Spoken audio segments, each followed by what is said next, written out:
evening and welcome to Newswatch on this last day of November 2020. My name is Teresia Njenga and our sign language interpreter is Boniface Mureithi. Thank you so much for tuning in to Hope TV News. Let us get started on news making headlines tonight. We start with the BBI Secretariat has said it has so far collected 1.5 million signatures, with the Secretariat co-chairs former MP Dennis Waweru and Suna East MP Junet Mohammed saying they expect to hit 2 million by Monday night. The Constitution requires such initiative to have an endorsement of at least 1 million signatures in order 1 million registered signatures and from voters, which must be verified and approved by the Independent and Electoral Boundaries Commission, IEBC. Meanwhile, a section of politicians across the country are spearheading the signature collection drive. Our reporter Alice Diana tells us more. Barely a week after the BBI signature collection exercise was launched by President Uhuru Kenyatta and his handshake partner Raila Odinga, at least 1.5 million Kenyans have so far appended their signatures in favor of the proposed BBI constitutional amendments, this including signatures appended on the online app. The BBI Secretariat, led by co-chairs Junet Mohammed and Dennis Waweru, on Monday expressed optimism that more signatures will be collected before Thursday, even as the collection drive continues to receive overwhelming support from leaders across the country who have been rallying Kenyans to endorse it. On Monday, ANC party leader Musalia Mudavadi launched the signature collection drive for ANC members, asking Kenyans to come out and support the BBI initiative. Tafadhali wa Kenya, referendum sio kuchapa mwenzako. Ni maisha yetu. Referendum ni kubadili sheria ili tusaidie. Na kama si nzuri basi unaweza kataa. Lakini si kuchapa mwenzako. 2022 utapata nafasi ya kupingana na huyo unataka kumpinga wakati wa uchaguzi. Tuitengeneze BBI iwe ya kusaidia Wakenya. Masuala ya 2022 tuyaweke kando kwanza.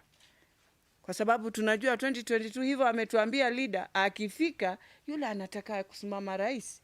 Mimi nina kura yangu, wewe una kura yako, wewe unajua Kenya mahali imefikia. Masuala yale yanasumbua Kenya mwayajua. Na mimi upenda kusema wazi kwamba Kenya ya 2022 si tunataka kuona mabadiliko kabisa.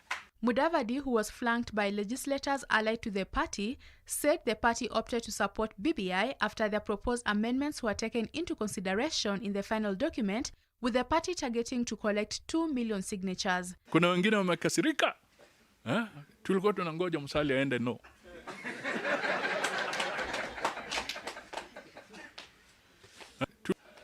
Tulikuwa tunangoja ili tumweke kiraka. Paka wakubandike kiraka ambacho haujui kimetoka wapi. This was the game. Walikuwa na hiyo nia ya kubandika watu, putting them into silos. Ya kusema hawa na hiyo. Ndio kwa sababu wale ambao labda wameona uchungu zaidi ni wale ambao wameshangaa kwamba Rais Uhuru Kenyatta alipotuita tukajadiliana, mabadiliko yameingia kwa hiyo document. Article 68, nafikiri nimenukuu vizuri wakili, inazungumzia vile ambavyo mashamba yataangaliwa katika katiba. Sio kisheria, but now it's in the constitution. Sasa namuuliza mtu wa pwani, ikiwa tatizo lako kile ukizungumza ni mashamba yetu, mashamba yetu, mashamba yetu, saa hii yako kwa katiba in Article 68, alafu unasema bado unaipinga. Kusema kweli, tutakuchukulia labda ni kama yule mwenda wazimu wa kawaida, kwamba kila soka kukosi nini? Mwenda wazimu. Lakini mtu wa... In Meru County, Governor Kiraitu Murungi launched the drive where he intimated that BBI will bring peace and prosperity, asking leaders and the people of Meru to support the process for the region's maximal benefits. Elgeyo Marakwet Governor Alex Tolgos, who is also Rift Valley BBI chairman, led residents in the collection of signatures at the county commissioner's office, where he appreciated the change of heart by a section of Kalenjin leaders who are now supporting BBI, saying Rift Valley will gain from the process. A similar exercise was held by West Pokot Governor John Lonyangapuo at Kishaunet grounds, where he urged residents of his county to ensure the BBI document sails through by signing it as fast as possible. For Hope TV Newswatch, I'm Alice Diana. Now, barely 3 days to the Thursday's impeachment motion seeking to oust Nairobi Governor Mike Sonko, the county boss was arrested and later released during a meeting with a section of MCAs allied to him. Sonko was arrested at Riverside Drive in what his allies say is part of a wider scheme by his political detractors to intimidate him and force him to support the BBI initiative. Police, however, accused the governor of hosting the MCAs in contravention of existing COVID-19 protocols, allegations that the MCAs dismissed. The meeting was meant to strategize ahead of tabling of the impeachment motion against Sonko. Our reporter Mark Kimondo reports.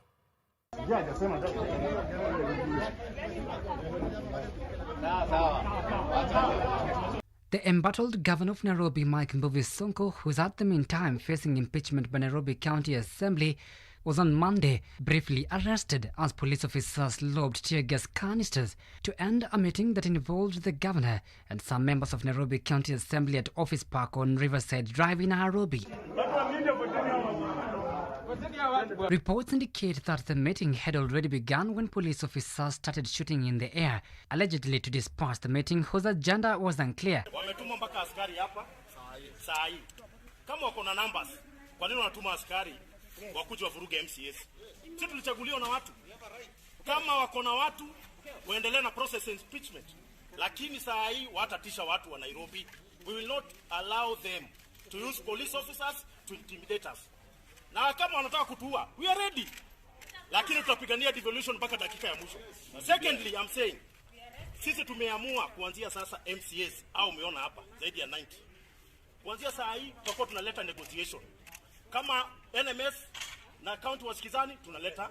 Lakini the leadership ambayo imekuwa inagawanisha lazima tutawatoa.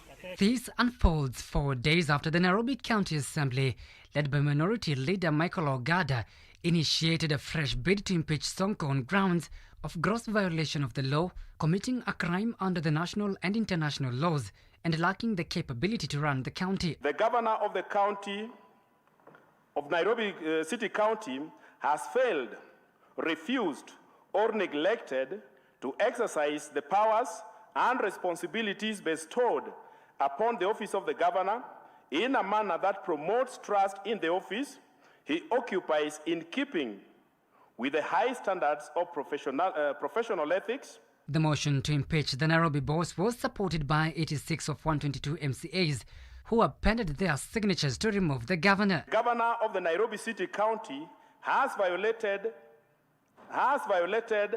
Article 187(2)(a) of the Constitution and Article 5.2 of the Deed of Transfer by his continued willful refusal to execute the statutory warrants essential to the release of funds from the county government, county revenue fund. However, on Friday last week, through a notice, the embattled governor accused County Assembly Speaker Benson Mutura of contempt of court. Through his lawyer, Harrison Kinyanjui, the governor said none of the grounds presented by Minority Leader Michael Ogada on impeachment has been particularized, terming them allegations. Sonko, who has been embroiled in cold wars with the Nairobi Metropolitan Service boss Mohamed Badi, is expected to appear before the Nairobi County Assembly next week to defend himself against the accusations leveled against him. This will be followed by Nairobi MCAs voting to approve or reject the motion, pushing for his removal. If approved, the governor's fate will depend on the Senate's final decision. This is actually the second time in less than a year Sonko is facing an impeachment. Mark Kimondo for Hope TV, Nairobi. And Kakamega Governor Wycliffe Oparanya has urged Kenyans to support the ongoing referendum push by giving their signatures. He has asked residents of Kakamega County to endorse the BBI, saying through the initiative more resources will be devolved. He has also called on the national and county government officials led by assistant chiefs and ward administrators to spearhead the process of collecting signatures from Kenyans to ensure to endorse the document. The governor was speaking in Butere Sub-County during the funeral of Francis Meso. Bwana Yesu asifiwe. Mimi tayari nimeweka sahihi. Na mimi siwezi kuweka sahihi nikiwa kiongozi wenu mambo ambayo ni mabaya. Hata nikitoka kwa uongozi, najua haya mambo ambayo iko kwa BBI itasaidia watu wangu. Sahihi, tunataka tupate sahihi za kutosha kulingana na katiba yetu, tukiwa na amendment katika katiba yetu mpaka watu 1,000,000 wakubali, waweke sahihi, waseme tunataka hayo mambo iendelee mbele.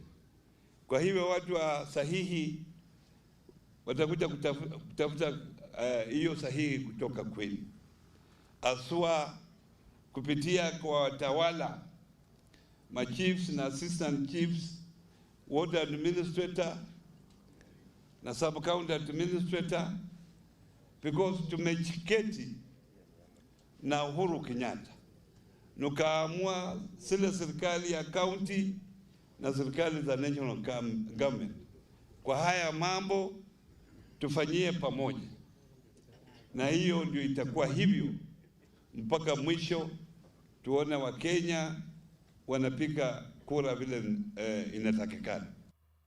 And Nyandarua County is set to collect 122,000 signatures by Monday to endorse the Constitution of Kenya Amendment Bill. Governor Francis Kimemia earlier said that the county's target is to collect the signatures will be attained in 2 days as a way of showing the government that the residents had no objection for the bill. He said the counties alongside Jubilee Party had a rigorous program to educate the residents on the bill ahead of its implementation.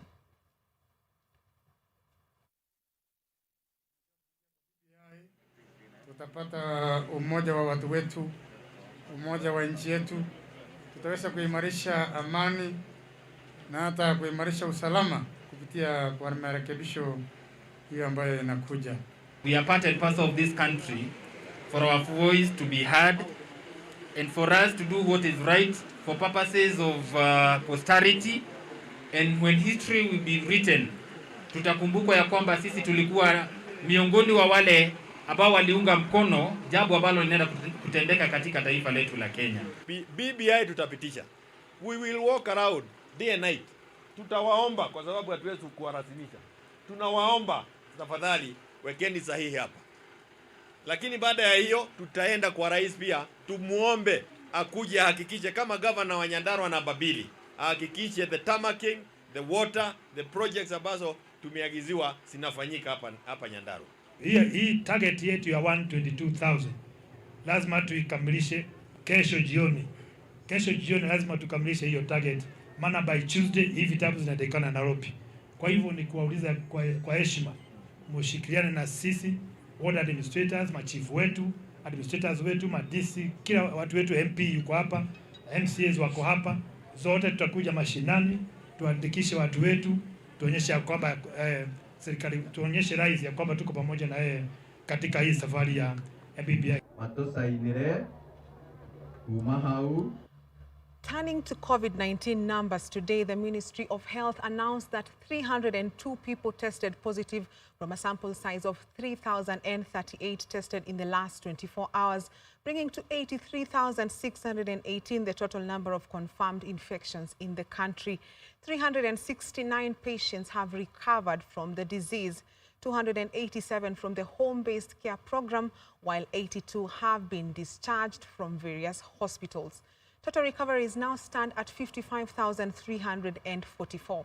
However, Health CS Mutahi Kagwe said 17 patients have succumbed to the disease, bringing the cumulative fatalities to 1,469. Distribution of cases for the top 10 counties is as follows: Nairobi 134, Kajiado 26, Kisumu 17, Kitui 16, Marsabit 16, Nyeri 16, Mombasa 13, Meru 13, Machakos 13, and Nakuru 9.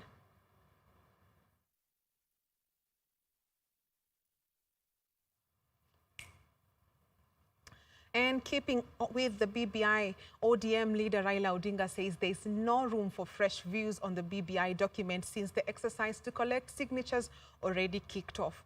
Odinga, who was accompanied by Jomvu Member of Parliament Badi Twalib, said currently as it stands, the document has been published and any other views will wait until next amendments to the Constitution.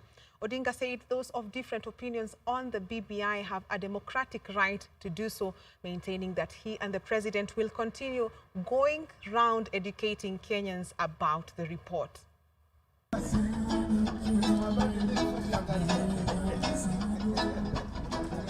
Neno ambalo nataka kusema as a legislator ni kwa kuwa BBI haijapinga katiba iliyoko 2010, isipokuwa BBI imekuja kuimprove ile ambayo iko katika katiba. Kwa hivyo katika mambo yote yale ya kihaki za kibinadamu, mambo yote yale ya kiuchumi, mambo yote yale ambayo yako katika katiba yetu ya 2010, BBI imekuja kuimprove yale ambayo tulikuwa tunaona kuwa bado yanaleta utata katika maongozi ya nchi hii. Hatubuni tena katiba mpya, tunafanya tu marekebisho kidogo, yani amendment to the 2010 constitution. Kwa hivyo hatuwezi kuguza vifunguo vingi zaidi, tunaangalia tu pale ambia vyetu vinafinya, ndio tunasema rekebisha hapa, rekebisha hapa. Kwa hivyo hata kama hatujafanya ile ambayo wewe ungependa uone huko ndani, wakati mwingine itakuja. Manake hii unasema katiba ni kitu hai, katiba ni a living document. Tutaendelea na vile society yetu ikiendelea, tutaangalia, tutaona kama kuna mwanya izibwe, hapo kuna pengo na kadhalika kadhalika. Lakini vile tumeona vile mambo yanaendelea vizuri, nataka kutoa shukrani kwa Wakenya wengi ambaye wametikia wito wetu na kujitokeza kwa wengi pembe zote za Kenya kwa hiari kwenda kuweka sahihi yao. Wakati huu mimi najua, manake napata ripoti kutoka pembe zote za Kenya, najua yale ambayo yanaendelea. Na hakika ile sahihi tunahitaji 1,000,000 tutapata na tutaipitisha. Alafu baadaye tutaingia kwenye awamu ya pili na awamu ya tatu mpaka tufike ile ya 4 tukamilishe hii maneno. Let us now take a short commercial break. We have much more news coming your way, including the state of migrants in Kenya. Stay tuned.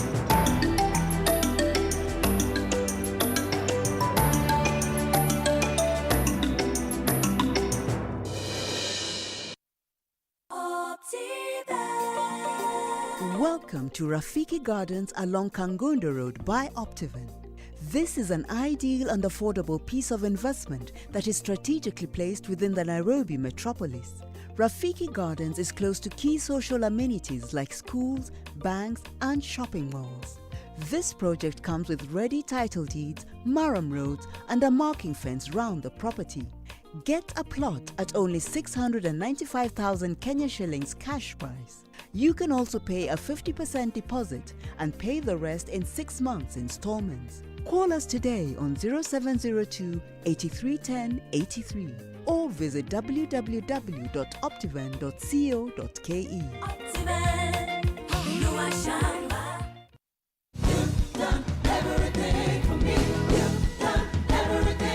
Join us every Sunday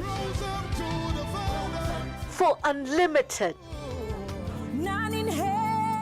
uplifting, powerful worship,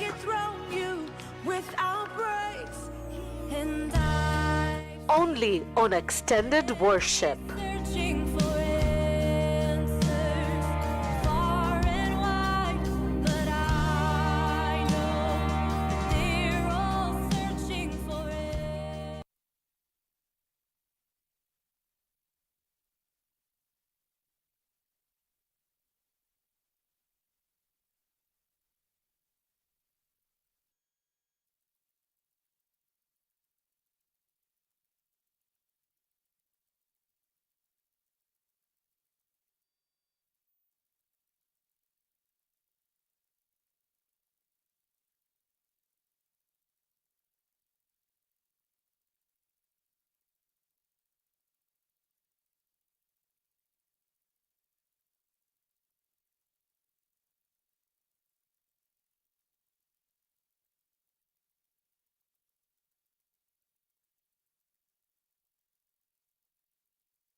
Welcome back. A survey report by the Kenya National Commission on Human Rights, KNCHR, has revealed that the government spends approximately 2 billion Kenya shillings every year to process migrants through the criminal justice system and repatriate them back to their home countries. The report has also revealed possible violations and abuse subjected to the vulnerable groups, most of whom come from Somalia, Uganda, Ethiopia, and Tanzania. Dickens Luvanda tells us more. Migrants in detention centers in Kenya face a number of human rights violations, including restrictions on their freedom of movement, as well as deprivation of their liberty through enforced confinement. A new report by the Kenya National Commission on Human Rights, KNCHR, has disclosed. These are areas that we need to correct. The report, released on Monday in Nairobi, revealed that about 2,000 migrants are held in detention centers across the country, with a third of the migrants being detained for being in the country without proper documentation, after which they end up in prison cells, as the country lacks requisite infrastructure to hold the migrants awaiting repatriation. There is, of course, the sentencing that goes on. They are put in the different prison to serve their terms. After that, then the release process becomes a nightmare for a migrant. A nightmare in that they end up going back to the police station for being held up, clearance, as the immigration officials are trying to put in the badges or put in the different logistics and seek clarity from the different embassies, and so on and so forth. So before you realize, they are again serving their sentences at the police station. The cost spent by the government to process justice and repatriation for the migrants annually is approximately 2 billion shillings, with the National Police Service spending 833 million, Immigration Department 674 million shillings, Judiciary 75 million shillings, and the National Prison Service spending 396 million shillings.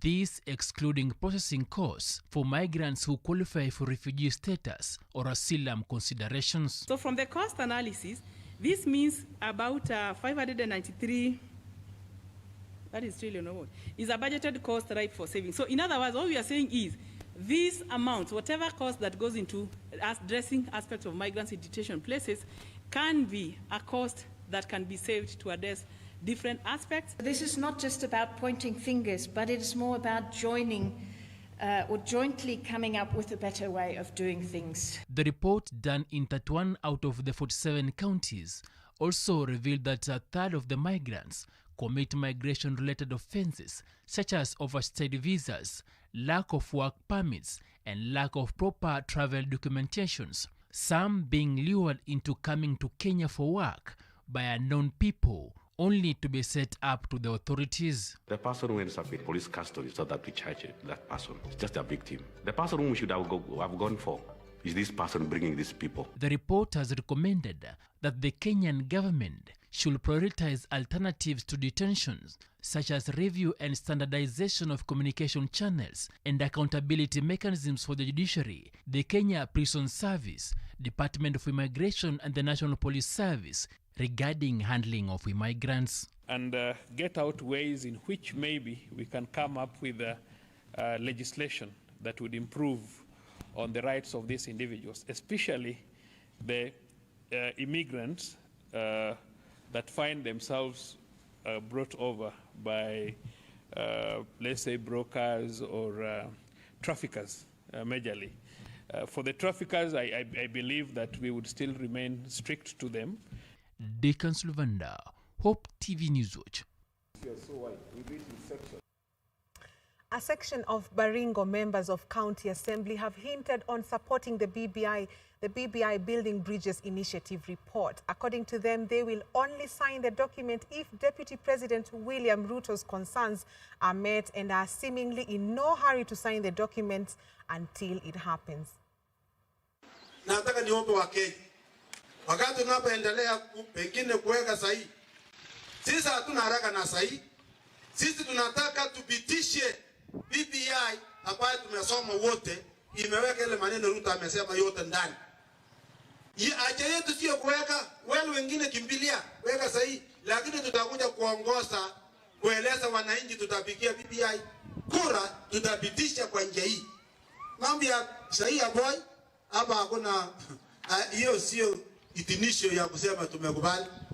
Hata mtu mkora anasakusai kesho akipiga kura anasapiga kura. Uhakikisho gani unapatia sisi kwamba yule amesaini ataweka kura kwa tebe? Uhakikisho ni ile mtu ameamua kwa wapi roho yake. And members of parliament allied to the Sustainable Development Goals SDG caucus have today reported that the country has made remarkable progress in the attainment of SDGs.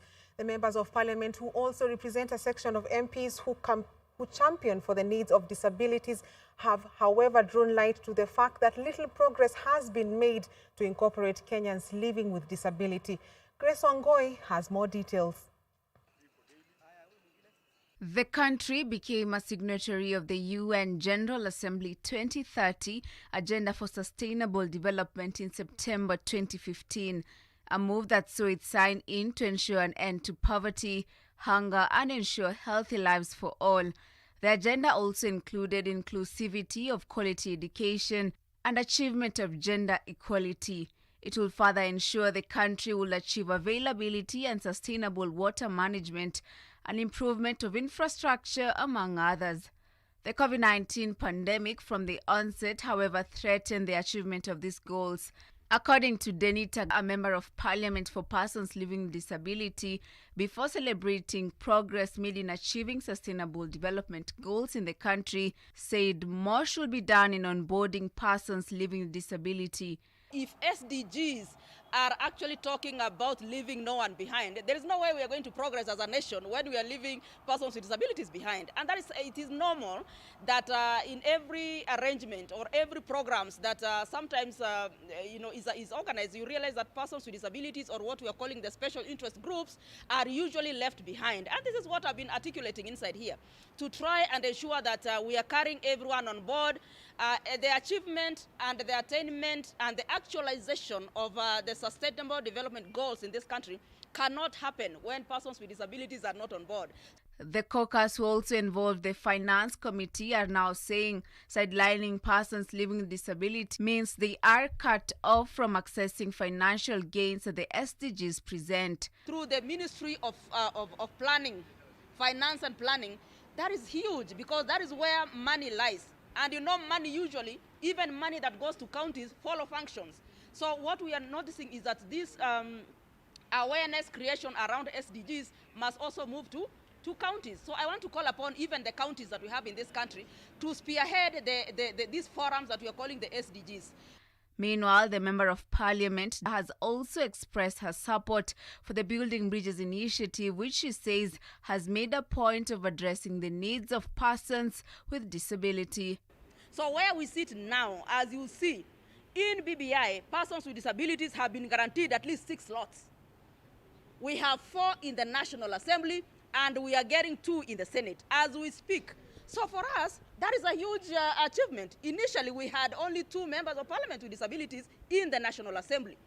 Grace Wangoi, Hope TV News Watch. Authorities have heightened security in Isiolo in the wake of increased insecurity in parts of the county the past few weeks. The efforts have seen 2 guns surrendered to the county security team, bringing to 12 illegal guns surrendered in total.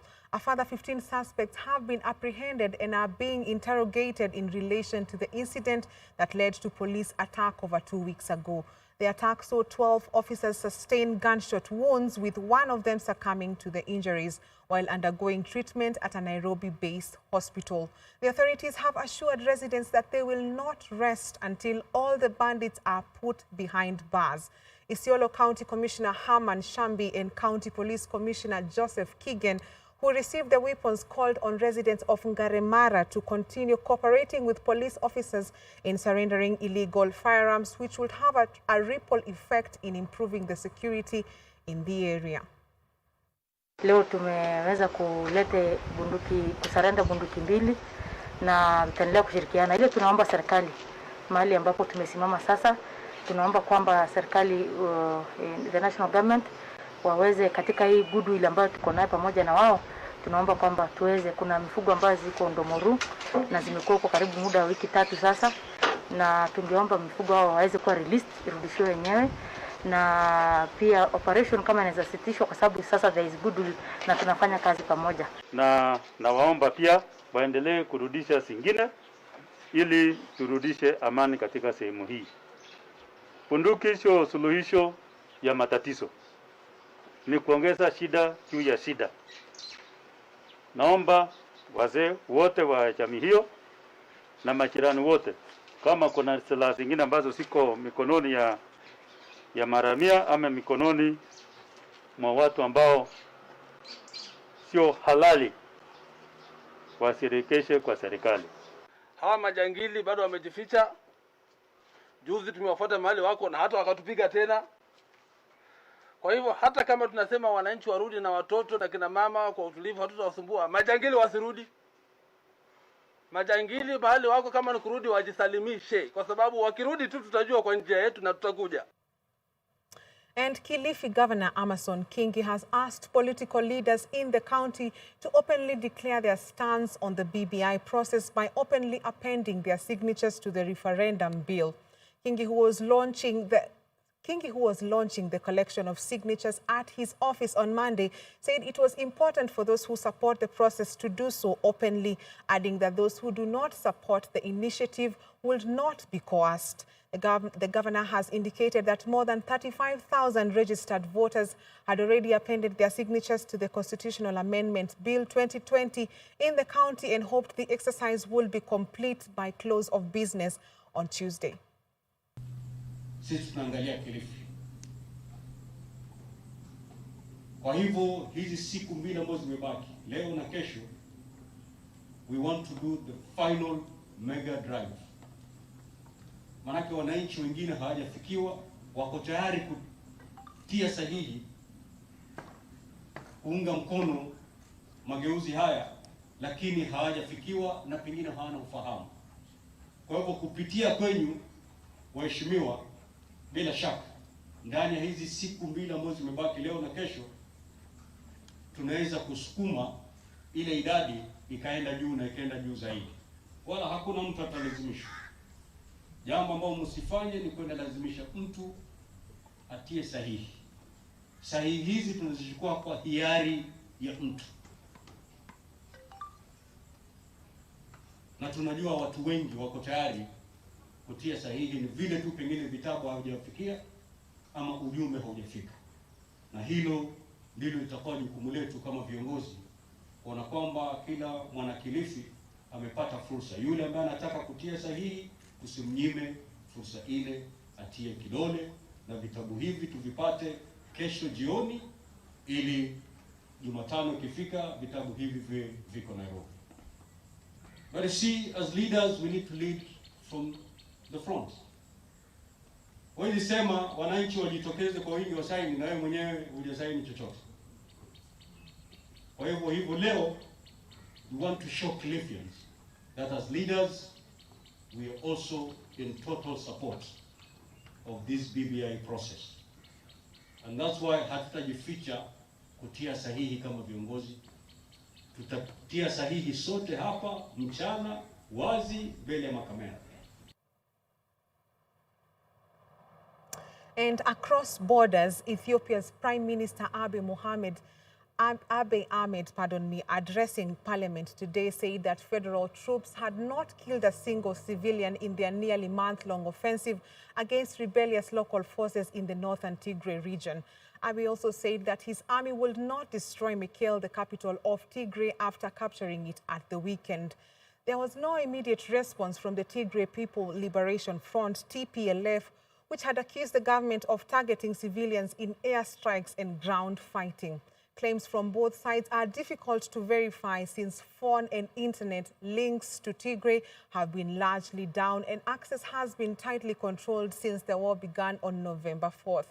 Over the weekend, the leader of rebellious forces in Tigray region said that Ethiopian government forces had begun an offensive to capture the regional capital Mekelle and were under heavy bombardment. Less than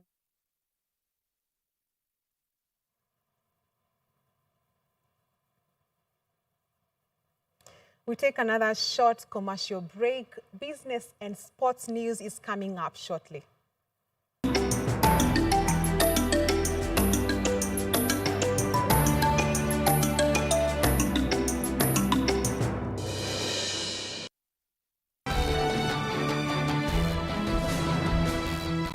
Angry president, a betrayed deputy president, and a burdened citizen. The spirit of BBI, we are losing it. How do we end up with immoral people leading the moral? Candid talk. At the core of our being, we are spiritual. How should the church at this particular time show leadership? As long as God is not done with us, or He's not pleased with our repentance or our turning to Him, we may still continue suffering the consequences. Bold approach.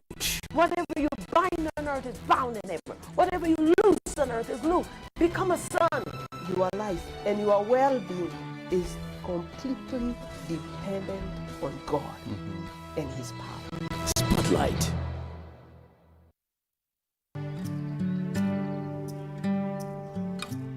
Join John Carson every weekday as he takes us on a journey through the Bible. Whoever shall seek to save his life, if you go back to living for yourself, you're going to lose it. But whoever shall lose his life, give up his life for my sake, he shall preserve it.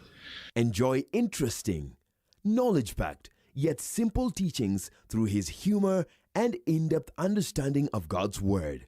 The last people that tried to put God in a box, literally, he rose again. He wouldn't stay in their compartment. If God was small enough for me to figure out, he wouldn't be big enough for me to worship. Tune in to Hope TV for John Carson every 10 p.m., 4 a.m., and 10 a.m. weekdays on Hope TV, where you look and live.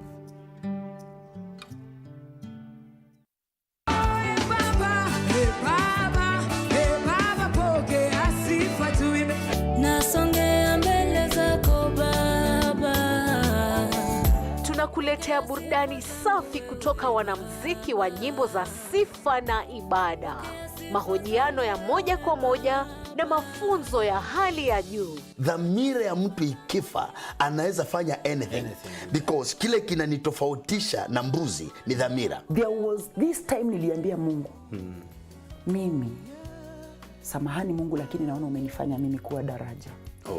Sitaki.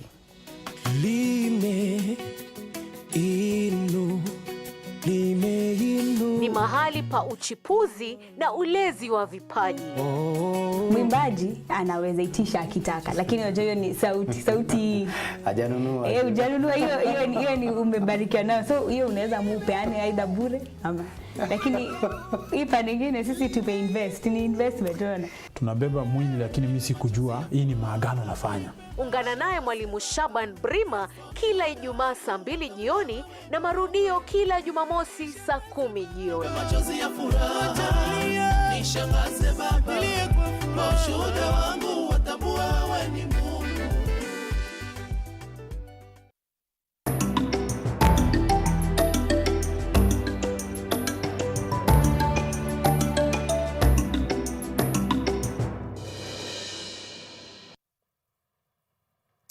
Welcome back. In business news, a mango processing plant at the heart of Malindi town is in financial crisis, even as about 274,000 liters of mango pulp worth about 14 million shillings lies unsold for lack of market.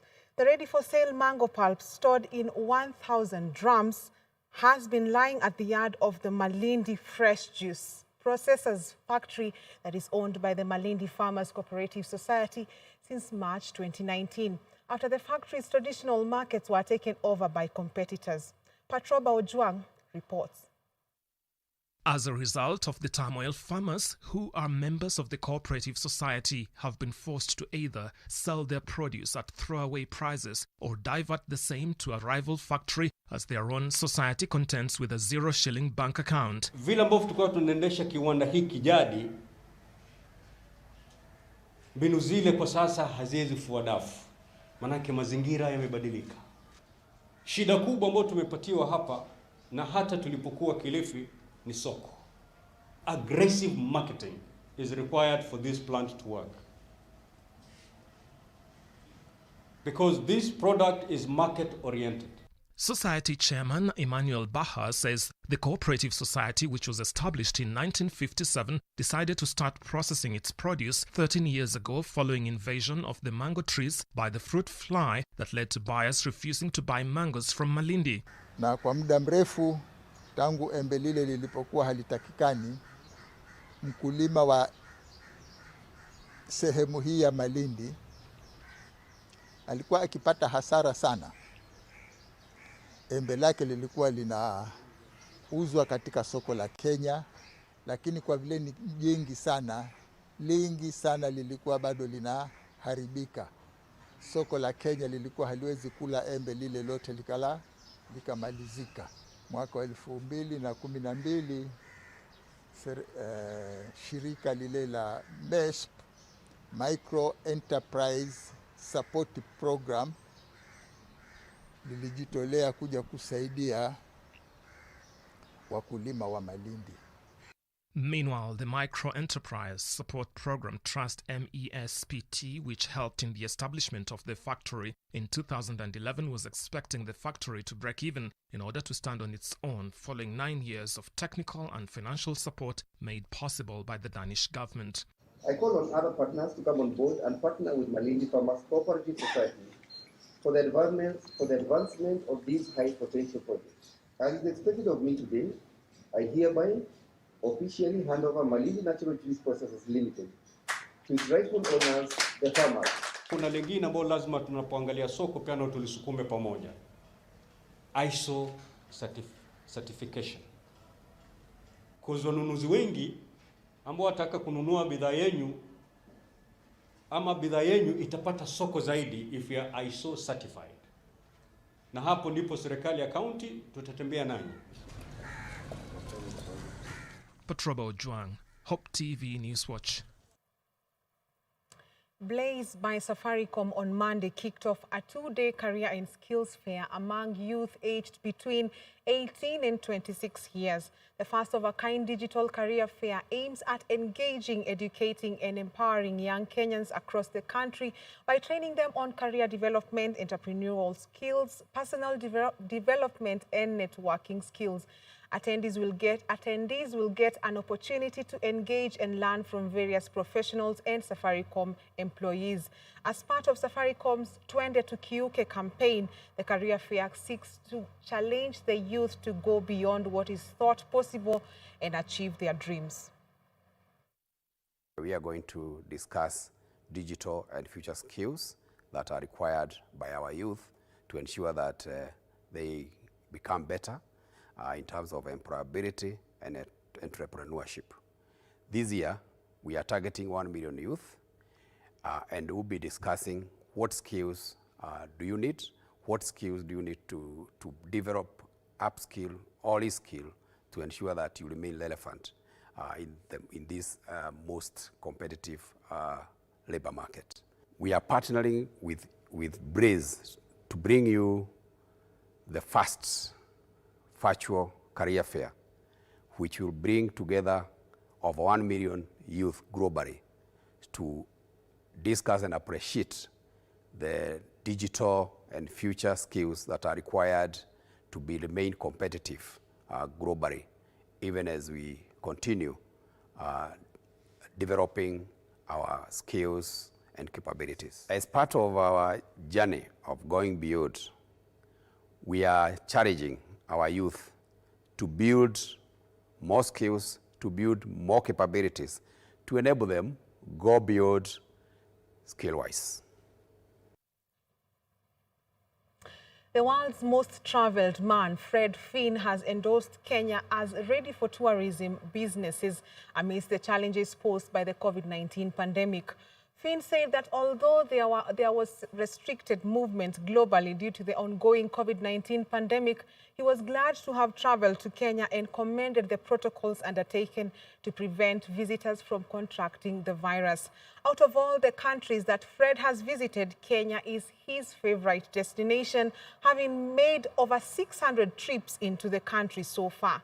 Speaking after a game drive at the Nairobi National Park, where he was joined by the Kenya Tourism Board, KTB CEO Dr. Betty Radia, Finn expressed his love for Kenya for its great hospitality, diversity and uniqueness.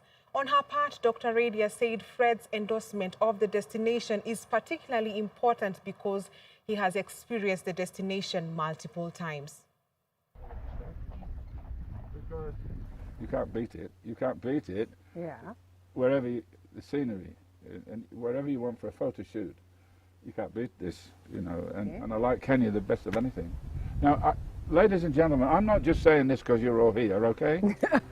It's written, and anything you read about me, look online, you'll see the stuff I've done, and somewhere this man's flown more than anybody else. Yeah. He's flown this and this and this and this, and his next trip to Kenya is 600 times. Yeah. But Kenya is his favourite country.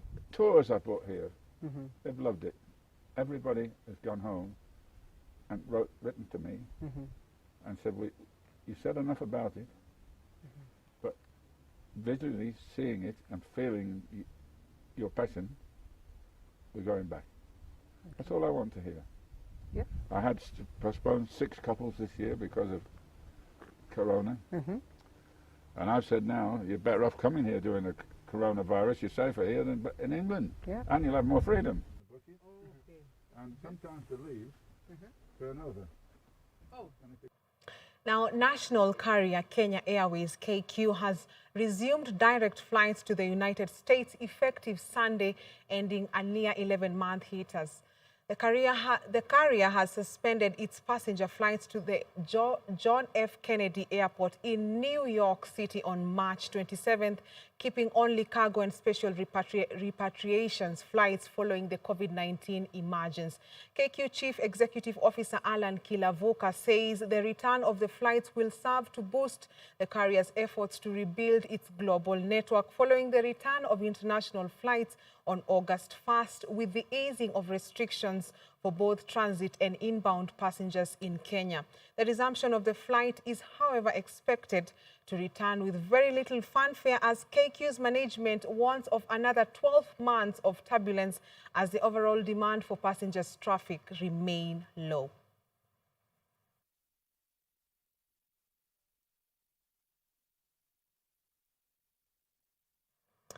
And in sports, the Kenya Under-20 national team Rising Stars has bowed out of the race for a slot in the Under-20 Africa Cup of Nations after they lost 1-3 in their CECAFA Under-20 Championships semi-final match against Uganda. The win means that Uganda have sealed their place in the Africa Cup of Nations Under-20 competition. Meanwhile, about 70 Taekwondo trainers who are black belt holders are currently undergoing a 3-day national seminar on the martial arts syllabus in line with sports activities in Likoni constituency, Mombasa County, which kicked off yesterday. Elsewhere, Wolverhampton Wanderers striker Raul Jimenez has undergone an operation on his fractured skull following a clash of heads with Arsenal defender David Luiz during yesterday's game. That and more in our sports roundup. Uganda's national under-20 soccer team, the Hippos, have qualified for the Council of East and Central African Football Association CECAFA Under-20 final after defeating rivals Kenya Rising Stars 3-1 in the semi-finals this afternoon. The goals from Ivan Bogere, who scored a brace, and Kevin Semakula were enough to eliminate Stanley Zokumbi-led Chargers, who scored their consolation late into the game through Enoch Wanyama. The Hippos will now be aiming to finish high in the competition with a victory against either Tanzania or South Sudan in the finals. Rising Stars will now battle it down for the 3rd place against either Tanzania or South Sudan. Akadribu ya kwanza, ya pili akaweka kwenye kamba. Uganda magoli mawili. Uganda magoli mawili. Kenya wanaendelea kufanya subra.